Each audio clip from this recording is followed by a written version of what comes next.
இன்னைக்கு நைட் இவர் வீட்டில் நாங்கள் சம்பவம் செய்ய போகிறோம்னு அவருக்கும் தெரியாது, எங்களுக்கும் தெரியாது. என் பக்கத்தில் இருக்க ஏஞ்சலா கூட தெரியாது. By the way this is Angela. இதுதான் பார்த்தீங்கன்னா எங்கள் ப்ராப்பர்ட்டி மேனேஜர் அக்கா.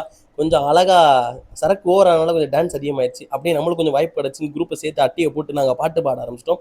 இது 2, 3 பேர் தமிழ்காரங்க. நம்ம பாட்டு பாடுற பார்த்து நிறைய பேர் ஜாயின் பண்ண ஆரம்பிச்சிட்டாங்க. ஒரே குதுகலமாக போயிடுச்சு.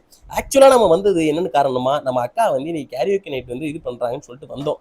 பட் அதை தவிர மற்ற எல்லாமே பண்ணோம். அப்புறம் நம்ம அக்கா வழக்கம் போல் சைடிஷ் வேணும்னு சொல்லிட்டு இறங்கிடுச்சு. ஆனால் கடைசியில் வந்து பார்த்தா சைடிஷையும் மறந்துட்டோம். கடைசியில் நம்ம கர்மா வீட்டுக்கு வந்து இறங்கி சம்பவத்தை இறங்கிட்டோம்.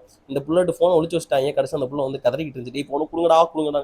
நைட் என்னாச்சுன்னு தெரியல, எல்லாருக்கும் ரொம்ப கிறுக்கிறுன்னு ஆகி போச்சுங்க. நாயெல்லாம் கட்டி இழுத்து போயிட்டு நம்ம அழகாக பீச்சுக்கு ஒரு வாக்கிங் போனோம். ஆனால் பீச் வாக்கிங் போகும்போது நம்மள ஜிங்கு ஜிங்குன்னு நடக்கிற நடையில் ஸ்டெப்பை போட்டு அவன் பாட்டு அழகாக போக ஆரம்பிச்சிட்டான்.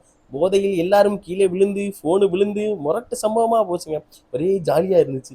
இந்த மாதிரி கோவா வந்தால் நிறையா நல்ல விஷயங்கள் நைட்டில். அதுவே நீங்கள் குடிக்காத நண்பராக இருந்தால் உங்களை தான் எல்லா ரெஸ்பான்சிபிலிட்டி பார்த்துக்க சொல்லுவாங்க. அந்த குடிக்காத நபர் நான் மட்டும்தாங்க. டிஸ்க்ளைமர்ஸுங்க.